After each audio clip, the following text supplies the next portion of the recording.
한국인들의 소득 수준이 일본을 따라잡은 건 실질 구매력 기준으로는 10년이 더 되었네요. 그리고 그 격차는 더욱 벌어져서 지금은 일본이 한국을 부러워해야 할 지경이며 일본의 경제력이 한국보다 규모가 클지는 몰라도 국민들 개개인의 삶에서는 이미 한국은 일본인들보다 훨씬 더 쾌적하고 훨씬 더 풍요롭습니다. 그런 차이를 깨달은 요즘 일본의 젊은이들이 그래서 한국으로 취업을 도전하기도 하죠. 한국과의 격차에 놀랐다는 여대생의 이야기 어떤 내용인지 지금부터 만나보시죠. 저는 일본 도쿄에서 태어나고 자란 아야네예요. 올해로 24살 대학 졸업을 앞둔 마지막 학기를 보내고 있어요. 전공은 경제학이고 학교는 도쿄 안에서도 꽤나 이름 있는 사립대학이에요. 주변에서는 성실한 학생이라는 말을 자주 들었고 저도 그 말에 어긋나지 않게 살아오려고 노력해왔어요. 딱히 반항적인 성격은 아니고 주어진 과제는 꼼꼼하게 해내고 성적도 항상 상위권을 유지했죠. 그렇게 고등학교를 마치고 부모님이 권유한 경제학을 전공으로 선택하면서부터 저는 조금 더 현실적인 눈으로 세상을 보기 시작했어요. 사실 저는 아주 어릴 때부터 돈에 대해서 많이 생각했던 것 같아요. 우리 집은 중산층이었지만 아버지의 회사가 구조조정을 겪으면서 가정경제가 갑자기 휘청였거든요. 아버지는 겨우겨우 다른 회사에 재취업하셨지만 급여는 반으로 줄었고 어머니도 다시 파트타임으로 일을 시작하셨어요. 그때부터였을 거예요. 제 가치관 안에서 안정된 직장, 안정된 월급 그리고 확실한 커리어라는 게 필요하다고 그 말을 입에 달고 살게 된 계기 말이죠. 대학을 들어와서는 더욱 치열했어요. 제가 속한 경제학과는 취업률이 높기로 유명하지만 동시에 경쟁도 아주 심했죠. 3학년 때부터 친구들끼리 누가 더 빠르게 취업 내정을 받았는지를 두고 은근히 비교가 시작됐고 저는 그 흐름에 휩쓸리지 않으려고 했지만 어느 순간 저도 모르게 주위의 속도의 압박을 느끼고 있었어요. 친구들은 하나둘 대기업, 중견기업, 외국계 기업에 내정을 받았고 단톡방에서는 축하 이모티콘이 매일 넘쳐났죠. 심지어 한국 대기업으로 취업에 성공했다는 친구도 있었어요. 단연코 한국 대기업이 압도적인 연봉과 복지를 보여줘서 놀라기도 했고요. 그걸 보고 자극을 받아 저도 필기시험과 면접을 준비하면서 가능한 여러 회사에 서류를 냈어요. 참, 물론 한국 기업으로 갈 수는 없었어요. 그 친구는 애초에 대학 입학 때부터 한국을 너무 좋아해서 한국으로 가는 걸 목표로 했었고 그걸 성공해낸 건데 이 정도로 한국 기업의 대우가 좋을지는 몰랐던 거라서 저와는 무관한 이야기였죠. 그렇게 취업 내정을 성공하기 위해 노력만 했던 것 같아요. 우리가 졸업 후 어떤 대우를 받게 될지, 실제로 받게 될 월급이 어떤 구조인지, 미래에 어떤 삶을 살게 될지는 사실 관심조차 두지 않았던 거예요. 그저 정해진 길을 따르는 게 안정이라 믿었고 그 밖에 다른 선택은 불확실한 삶이라고 여기며 무시해버렸죠. 그런 제가 정말 우연히 전혀 의도하지 않은 방식으로 한국이라는 나라의 청년 일자리 구조를 마주하게 될 줄은 몰랐어요. 유튜브 알고리즘이 추천해준 하나의 영상을 시작으로 저의 생각은 완전히 바뀌기 시작했어요. 기존에 가지고 있던 생각은 당연히 일본 사회가 한국 사회보다 나으면 나았지. 부족한 게 없을 거라고 생각했고 실제 일본에서는 졸업 전 취업 내정이 자연스러운 말처럼 취업률에서는 완전 고용이었고 그건 감히 한국이 할 수 없는 수준이라고 생각했죠. 한국에서는 취직을 하기 위해서 자체적으로 대학교 5학년을 해야 한다고 하고 그런 이야기를 들었으니 일본에서 학업을 마치고 일본어를 사용한다는 것 자체가 축복이라고 생각했어요. 게다가 정직원 자리도 많았으니 당연히 한국은 비교의 대상이 아니라고 생각했던 거예요. 사실 일본에서 정사원이라는 위치는 거의 절대적인 안전지대처럼 여겨져요. 정사원이 아닌 계약직이나 파견직은 동일한 업무를 하더라도 급여나 승진 기회에서 큰 차별을 받아요. 그래서 대부분의 학생들이 회사의 직무보다 정사원 여부를 먼저 따지고 어떻게든 그 좁은 문 안으로 들어가야 한다는 압박을 받아요. 하지만 막상 들어가더라도 그 안에서의 삶이 안정적이고 행복하다는 보장은 없어요. 특히 초봉을 보면 더 그렇죠. 그 영상에서 가장 먼저 나온 말이 이런 급여에 대한 문제였는데 가히 충격적이었고 한국이 이 정도라는 게 믿기지 않을 만큼 너무나 놀라웠어요. 일본의 대기업 초봉은 세정 기준으로 평균 21만 엔에서 23만 엔 사이, 즉 하나로 환산하면 약 190만 원에서 200만 원 수준이에요. 물론 기업에 따라 복지가 추가되기도 하고 성과급이 붙는 경우도 있지만 실수령액을 계산해보면 월세 내고 취미로 돈을 조금 쓰면 손에 쥘 돈이 거의 남지 않아요. 반면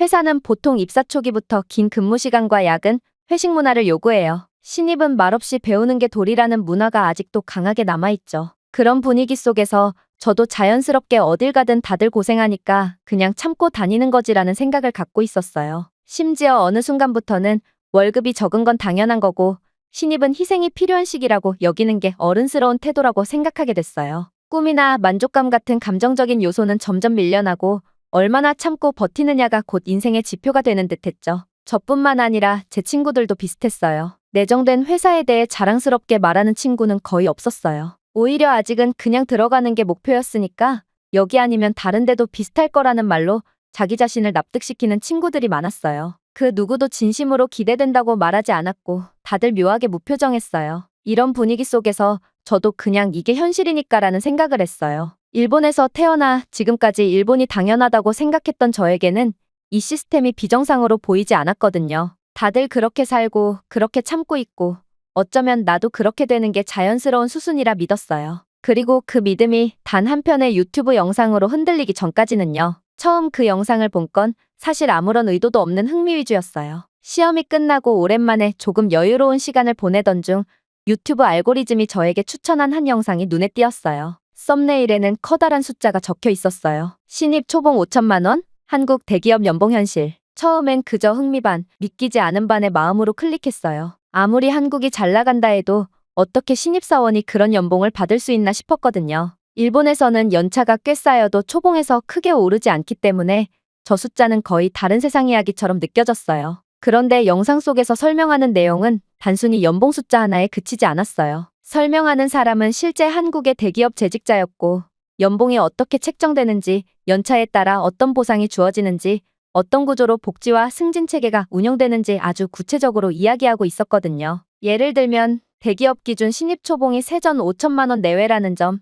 성과급이 연간 연봉의 20에서 50%에 이를 수 있다는 점, 그리고 회사에서 주택자금 대출, 건강검진, 식대, 통근버스, 자기계발비까지 지원해준다는 내용이었어요. 게다가 상사와의 관계에서도 수직적 문화가 약해지고 있고 일과 삶의 균형, 즉 워라밸을 보장하려는 움직임이 활발하다는 설명까지 이어졌죠. 처음엔 솔직히 믿기지 않았어요. 분명 저 영상만의 특수 사례일 거라고 생각했죠. 하지만 댓글을 보니 여러 일본인들이 직접 경험담을 공유하고 있었어요. 우리 회사도 비슷해요. 복지 진짜 좋아요. 신입도 연봉에 자부심 있어요. 이런 말들이 계속 이어졌어요. 그때부터 저는 뭔가 이상하다는 생각이 들기 시작했어요. 단순히 영상 하나를 보고 부러워하는 수준이 아니라 내가 알고 있는 취업의 현실이 전부가 아닐 수도 있겠다는 의문이 생긴 거죠. 더 정확히는 일본의 현실이 높은 수준이 아니었다는 것. 옆나라 한국이 더 좋을 수도 있겠다는 생각 말이죠. 그래서 그날 밤부터 자료를 찾아보기 시작했어요. 일본과 한국의 초봉 비교, 청년 고용률, 복지구조,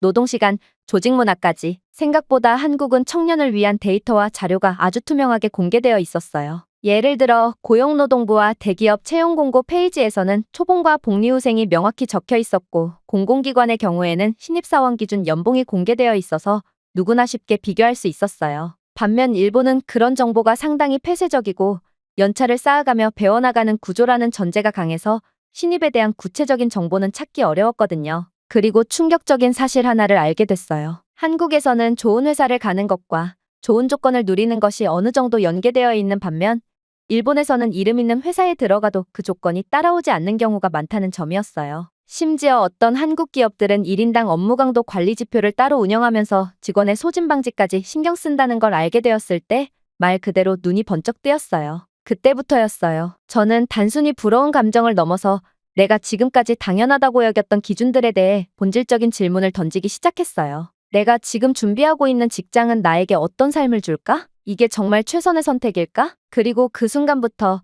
한국이라는 나라가 제게 점점 낯설고도 특별한 존재로 다가오기 시작했어요. 시간이 날 때마다 한국의 노동시장과 청년 일자리 정책에 대해 조금씩 자료를 모으기 시작했어요. 처음엔 단순한 비교 차원이었어요. 우리와 얼마나 다른가 정도로 가볍게 시작했는데 자료를 찾으면 찾을수록 점점 마음이 복잡해지기 시작했어요. 단순히 초봉이 높은 게 전부가 아니었어요. 오히려 더 놀라웠던 건 그 높은 숫자 뒤에 숨어있는 구조와 시스템의 정교함, 그리고 청년을 존재가 아니라 주체로 대하는 태도였어요. 우선 정부 차원에서 청년을 위한 제도가 정말 다양했어요. 주거 문제부터 살펴봤는데 한국에는 청년 전세자금 대출, 청년 월세 지원, 청년 희망 적금 같은 프로그램이 체계적으로 마련되어 있었어요. 단순한 복지가 아니라 청년들이 자립할 수 있도록 설계된 정책들이었죠. 일본에서도 주택보조나 저금리 대출 제도는 있지만 대체로 결혼하거나 일정 소득을 넘긴 사람들에게만 열려 있어서 사회초년생에게는 사실상 적용되지 않는 경우가 많아요. 그런데 한국은 사회에 첫 발을 내딛는 청년에게 출발선 자체를 다르게 제공하고 있었어요. 그건 단순히 부러움을 넘어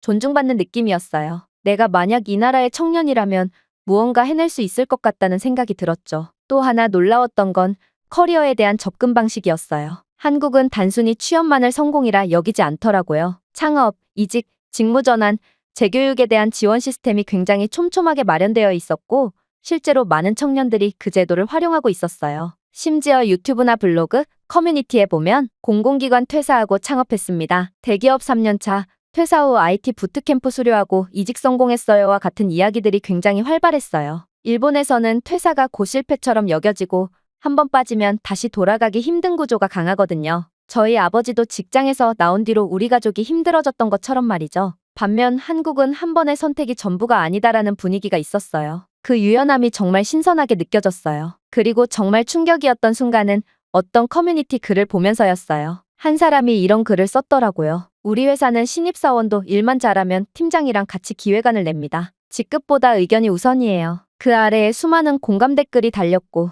익숙하다는 반응이었어요. 그걸 읽고 멍해졌어요. 일본에서는 그런 구조가 아직도 상상 속에서나 가능한 일이거든요. 연차, 위계, 묵묵히 배우는 자세가 너무 당연시되고 있어서 의견을 낸다는 건 곧 튀는 행동으로 여겨져요. 그러니까 능력이 있어도 잘 숨겼다가 10년이나 20년 차가 되어서 이야기를 할 수 있는 거죠. 그 순간 진심으로 부끄러워졌어요. 우리는 언제부터 자신의 목소리를 내는 걸 포기한 걸까?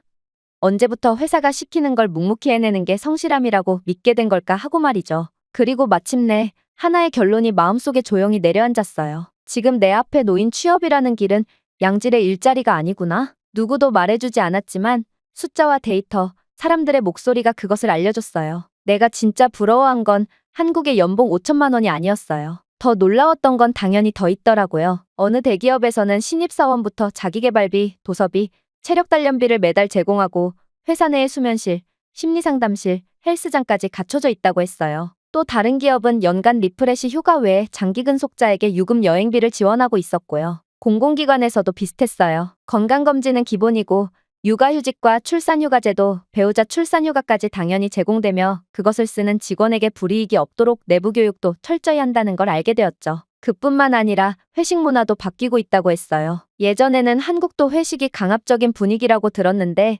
지금은 회식은 근무의 시간에 강요하지 않는다. 참석 여부는 자율, 1차로 끝내는 게 매너라는 인식이 퍼지고 있다고 해요. 실제로 여러 후기에서 회식 부담이 없는 건 거짓말일지 몰라도 그 무게감이 가벼워졌다는 말을 보고 너무나 부러웠어요. 우리는 아직도 상사가 자리에 앉아있으면 눈치를 보며 마지막까지 남아야 하는 문화인데 한국은 그런 강압에서 벗어나기 위한 사회적 합의가 어느 정도 이루어진 느낌이었어요. 그리고 무엇보다 마음 깊이 와닿았던 건 청년을 위한 사회 전반의 태도였어요. 한국에서는 청년을 단지 미성숙한 존재로 보는 게 아니라 가능성이 있는 인재로 바라보며 그들의 의견을 수렴하고 투자할 가치가 있다고 믿는다는 느낌이 있었어요. 그건 복지나 제도에서도 느껴졌지만 사람들의 대화, 기업의 행동, 정책의 방향성에서 더 명확히 드러났어요. 기회는 나이와 무관하게 열려 있어야 한다. 일을 잘하면 누구든 인정받아야 한다는 말이 단순한 이상향이 아니라 실제 구조에 반영되어 있다는 걸 느꼈어요. 일본과 비교해서 말도 안 되게 높은 급여. 당연히 놀랍죠. 근데 그건 단지 겉모습일 뿐이고 그 이면에 있는 가능성과 존중,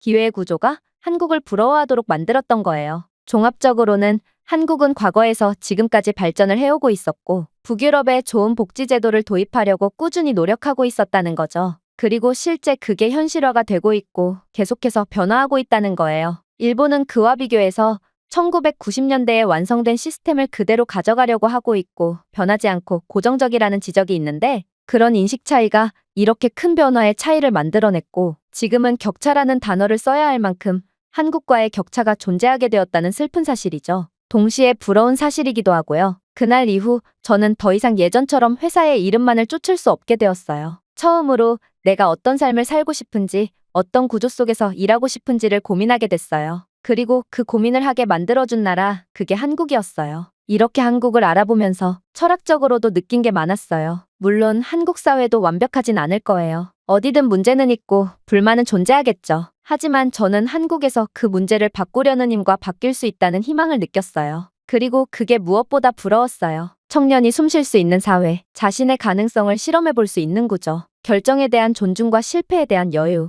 그리고 그 모든 것을 뒤에서 지탱해주는 제도적인 기반. 그건 일본에서 제가 한 번도 제대로 경험해보지 못한 세상이었어요. 정사원이라는 타이틀을 얻기 위해 수많은 조건을 참아내며 견디는 삶이 당연했던 저에게 한국은 전혀 새로운 질문을 던졌어요. 당신은 어떤 삶을 원하나요? 당신의 가능성은 지금 존중받고 있나요? 라는 질문이었어요. 그리고 그 질문에 저는 아직도 선뜻 대답하지 못하고 있어요. 하지만 분명한 건 있어요. 그 질문을 처음으로 던져준 나라, 그리고 그 질문을 던질 수 있게 만든 시스템을 가진 나라가 바로 한국이라는 거예요. 이제는 정말 진심으로 그 나라를 직접 보고 싶어졌어요. 사람들이 어떻게 일하고, 어떻게 웃고, 어떻게 꿈을 꾸는지 그 모든 걸 직접 느껴보고 싶어요. 지금까지는 일자리는 어디나 비슷해라고 믿으며 살았지만 이제는 그렇게 말할 수 없게 되었어요. 한국은 다르더라고요. 이렇게 월급 차이 때문에 자세히 공부해봤고 그 격차는 엄청났으니 제가 만약 이런 사실들을 진작에 알았다면 저 역시나 한국을 바라보고